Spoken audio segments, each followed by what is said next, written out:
تاسې باید دوستانو ټولو پښتنو باندې دا غږ کوم چې داسې مبارک قدرمن دوستانو لکه څرنګه چې تاسو ته معلومه ده چې د امریکا په کالیفورنیا ایالت لاس انجلس کې د پښتني افغاني سندرغاړي خاپری نغمې کور هم سوځېدلی دی او دا نن سبا په پاکستان کې ده د ګیلمن له کورنۍ سره د ملاقات لپاره پاکستان ته راغلې ده. نغمې ته اوس خبر راغی او هغه خبره کړه چې د امریکا په لاس انجلس کې په لګېدلې اور کې د هغې کور هم سوځېدلی.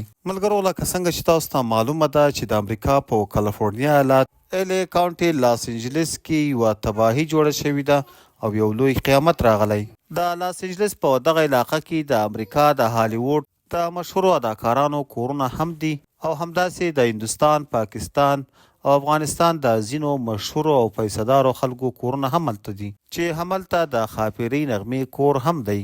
خاپری نغمه نن سبا د پاکستان په دوره ده، پاکستان ته راغلې ده. نو دا اوس په پاکستان کې خبره شوه چې په لاس انجلس کې د لګېدلې اور له کبله د هغې کور هم د اور لپا او خاورې ایرې شوی. نغمه وایي چې کله زه پاکستان ته راتلم نو زما په کور کې زما زوی انور منګل پاتې و چې اوس یې ما ته ټلیفون وکړ او د دې کور په اړه ما ته معلومات راکړ. وایي زه ډېر زیات پریشان یم او کوشش کوم چې زر تر زره امریکا ته ځان ورسوم، ځکه چې په هغه کور کې د کور نه علاوه زما په خپل کور کې د لکونو ډالر اساسه او کاغذات هم موجود وو.